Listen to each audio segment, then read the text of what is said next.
Hi hello welcome to జాటివి. చంద్రబాబు పాలనే రాష్ట్రానికి గొడ్డలి పెట్టు. జువ్వుల దిన్నె పర్యటన సందర్భంగా వైఎస్ జగన్ కి వచ్చిన ప్రజా స్పందన, ఆయన ఇచ్చిన పిలుపుతో చంద్రబాబులో వణుకు మొదలైందని, అందుకే పచ్చ మీడియా అబద్ధాల వల్లే వస్తూ గత ప్రభుత్వాన్ని వైఎస్ జగన్ గారిని నిందిస్తున్నారని మాజీ మంత్రి సిద్దిరి అప్పర్రాజు ధ్వజమెత్తారు. శ్రీకాకుళంలోని పార్టీ కార్యాలయంలో ఆయన మీడియాతో మాట్లాడుతూ, మత్స్యకారులకు చంద్రబాబు చేసిందేమీ లేదని, కూటమి ప్రభుత్వం వచ్చాక అన్ని వర్గాలతో పాటు మత్స్యకారులు కూడా తీవ్ర ఇబ్బందులు పడుతున్నారని చెప్పారు. మరోవైపు పోర్ట్లు, ఫిషింగ్ హార్బర్లు, ఫిష్ ల్యాండింగ్ సెంటర్ల రూపంలో వైఎస్ జగన్ సృష్టించిన సంపదను ప్రైవేటీకరణ పేరుతో తన బినామీలకు అప్పజెప్పే కుట్రలు చంద్రబాబు చేస్తున్నాడని దుయ్యబట్టారు. రాష్ట్రానికి 2 ఏళ్లలో చేసిందేమీ లేక, ఏమీ చెప్పుకోలేక జగన్ని తిట్టడమే చంద్రబాబు పనిగా పెట్టుకున్నాడని, చంద్రబాబు పాలన రాష్ట్రానికి గొడ్డలి పెట్టులా మారిందని, 2 ఏళ్లలో అన్ని అస్తవ్యస్తాలు నిర్వ్యాయామం అయ్యాయని, అన్ని వర్గాలకు అన్యాయం జరిగిందని మాజీ మంత్రి సిదిరి అప్పలరాజు స్పష్టం చేశారు. రూపాయలకి పెంచారు. 12,000 మంది కాస్త సుమారుగా ఓ 38,000 మంది 40,000 మంది దగ్గరికి చేరింది. అప్పుడు అది ఎన్నికల ఇయర్లో. అది ఈ గమ్మత్తు ఏంటంటే, ఈ 2,000 రూపాయలు కానీ, ఈ 4,000 రూపాయలు కానీ ఎవరికైనా పడినట్టు ఎవరు కూడా పెద్దగా ఫీల్ అయ్యేవారు కాదు. ఎవరికి వచ్చిందో ఎవరికి రాలేదో, వచ్చిందో లేదో కూడా ఎవరు చెప్పలేకపోయేవారు. అలాంటి పరిస్థితుల్లో జగన్మోహన్ రెడ్డి గారు పాదయాత్ర సమయంలో హామీ ఇచ్చి, ఎన్యూమరేషన్ దగ్గర నుండి ఎండ్ బెనిఫిషరీకి 10,000 రూపాయలని ఆ రోజు మనం హామీ ఇచ్చాం.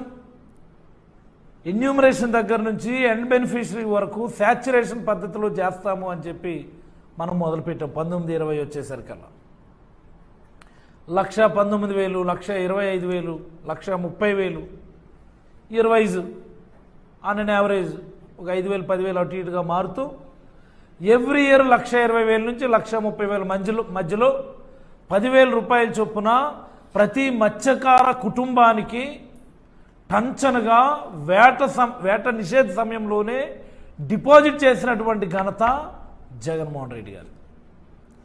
మీరు ఇంత గొప్పగా చెప్తారు కదా చంద్రబాబు నాయుడు గారు, ఐటీ పితామహుడు నేను, ఐటీ వ్యవస్థాపకుడు నేను, ఐటీ ఫౌండర్ నేను.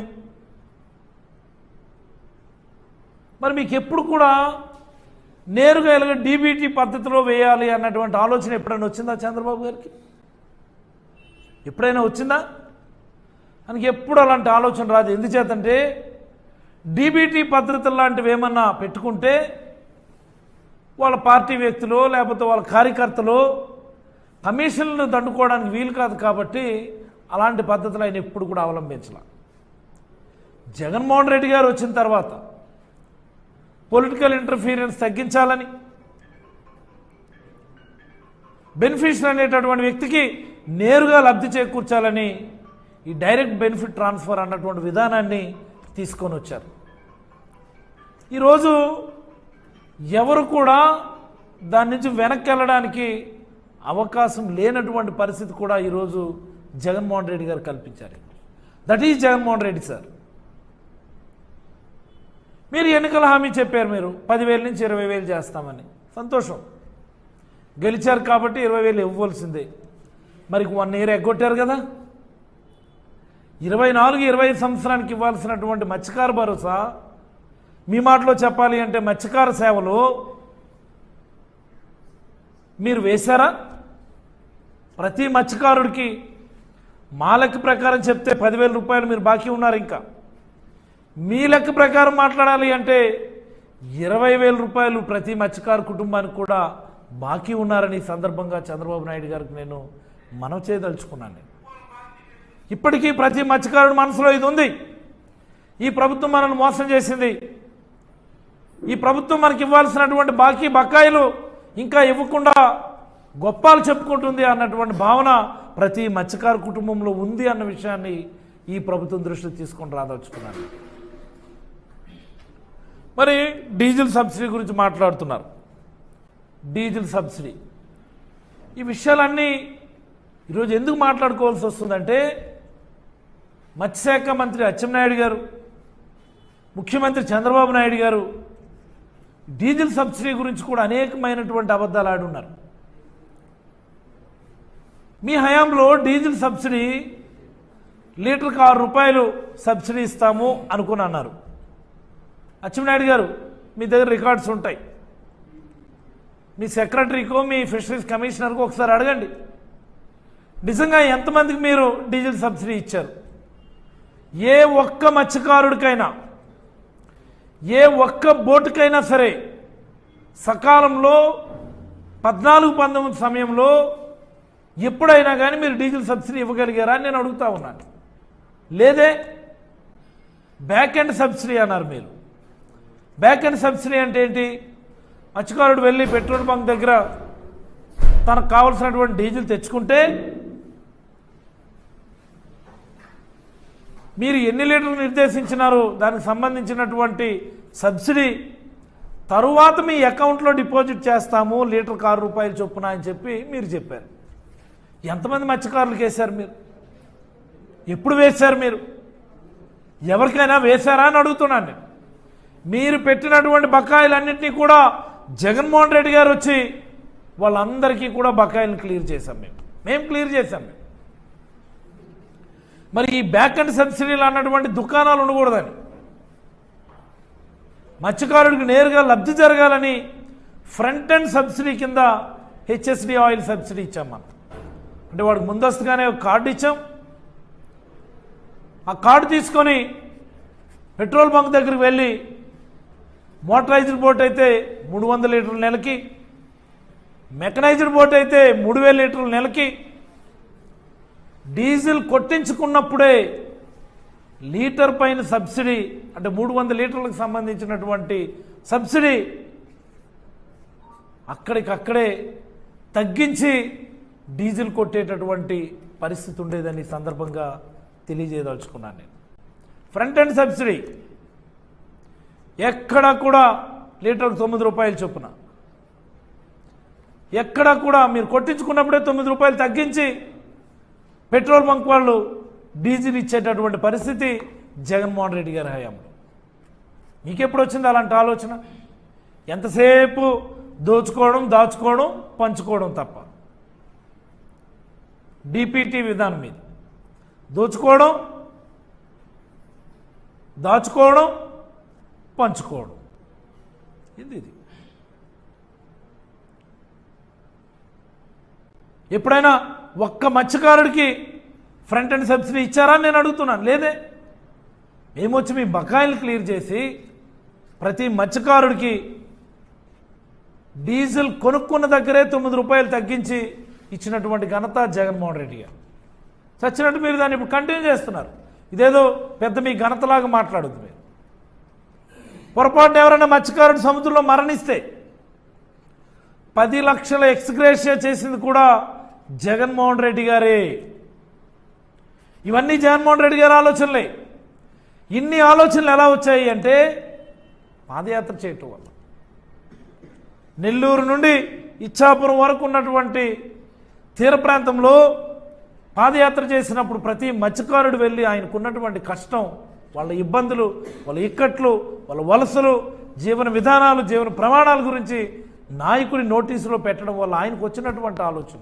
ఇదిగో మన రోజు వచ్చిన రోజు ఈ మాదిరి చేస్తామని చెప్పి చేసి చూపించినటువంటి ఘనత జగన్మోహన్ రెడ్డి గారు. మీకు ఎప్పుడు వచ్చినాయి ఇలాంటి ఆలోచనలన్నీ? కాబట్టి ఇకపోతే ఈరోజు కార్యక్రమం అశాంతం కూడా నేను చూశాను. చంద్రబాబు గారికి చెప్పుకోవడానికి ఎప్పుడు ఏ మీటింగ్లో కూడా ఉండదు. మన శ్రీకాకుళం నర్సనపేట వచ్చినప్పుడు మీటింగ్ అయినా అంతే, ఈరోజు కావలిలో మీటింగ్ అయినా అంతే. అని చెప్పుకోవడానికి ఏముండదు. మొదలుపెట్టి జగన్నామస్మరణ మొదలుపెట్టేస్తారు. ఇంకా జగన్నామస్మరణ జగన్మోహన్ రెడ్డి గారి గురించి మాట్లాడకపోతే మరి వాళ్ళకి మీటింగ్లో ఏముండదు. ఇంకా చేసేది చెప్పుకోలేక పరిపాలనలో వైఫల్యాలను కప్పించుకోవడానికి జగన్మోహన్ రెడ్డి గారిని తిట్టడమే పనిగా పెట్టుకోవడం అన్నదే చంద్రబాబు గారి మీటింగ్ సారాంశం.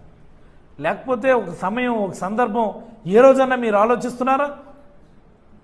దావోస్ వెళ్తారు, అక్కడ కూడా జగన్మోహన్ రెడ్డి గారిని తిడుతూ మాట్లాడతారు. ఏదో తిరుమల వెంకన్న స్వామి దగ్గరికి వెళ్తారు, అక్కడ కూడా జగన్మోహన్ రెడ్డి గారిని తిడుతూ మాట్లాడతారు. కనకదుర్గమ్మ పట్టు వస్త్రాలు సమర్పించడానికి వెళ్తారు, అక్కడ కూడా జగన్మోహన్ రెడ్డి గారిని విమర్శిస్తూ మాట్లాడతారు. సింహాద్రప్పని దర్శనానికి వస్తారు, అక్కడ కూడా జగన్మోహన్ రెడ్డి గారిని విమర్శిస్తూ మాట్లాడతారు. ఓ ప్రైవేట్ ఇండస్ట్రీ ఇనాగ్రేషన్కి వెళ్తారు, అక్కడ కూడా జగన్మోహన్ రెడ్డి గారిని విమర్శించే మాట్లాడుతూ ఒక సమయం సందర్భం లేనటువంటి మాటలు ఈరోజు ముఖ్యమంత్రి గారు మాట్లాడుతూ ఉన్నారు. ఎందుకు ఈ పరిస్థితి ఉంది అంటే వాళ్ళ పరిపాలనలో ఉన్నటువంటి వైఫల్యాలను కప్పిపుచ్చుకోవడం. నోరెత్తితే గొడ్డల పార్టీ అని మాట్లాడుతున్నారు. ఈ రాష్ట్రానికి పట్టినటువంటి గొడ్డల వేటు ఈ తెలుగుదేశం పార్టీ అండ్ చంద్రబాబు నాయుడు గారు అని చెప్పి ఈ సందర్భంగా ప్రజలందరికీ మనవి చేయదలుచుకున్నాను. నేను ఈ రాష్ట్రానికే గొడ్డలు వేటు మీరు. ఈ ప్రభుత్వంలో ఉన్నటువంటి వైఫల్యాలన్నింటినీ కూడా కప్పిపుచ్చేటటువంటి ప్రయత్నం ఇది. ఎకడమిక్ ఇయర్ స్టార్ట్ అవుతుంది. ఇప్పుడు ఎక్కడైనా ఫీజు రింబర్స్మెంట్ గురించి ఆలోచన చేస్తున్నారా? ఎంతమంది పేద పిల్లలు వాళ్ళ తల్లిదండ్రులు ఫీజు రింబర్స్మెంట్ రాక ఎన్ని ఇబ్బందులు పడుతున్నారో ఎవరికైనా ఈ రాష్ట్రంలో పడుతుందా అని నేను అడుగుతున్నాను.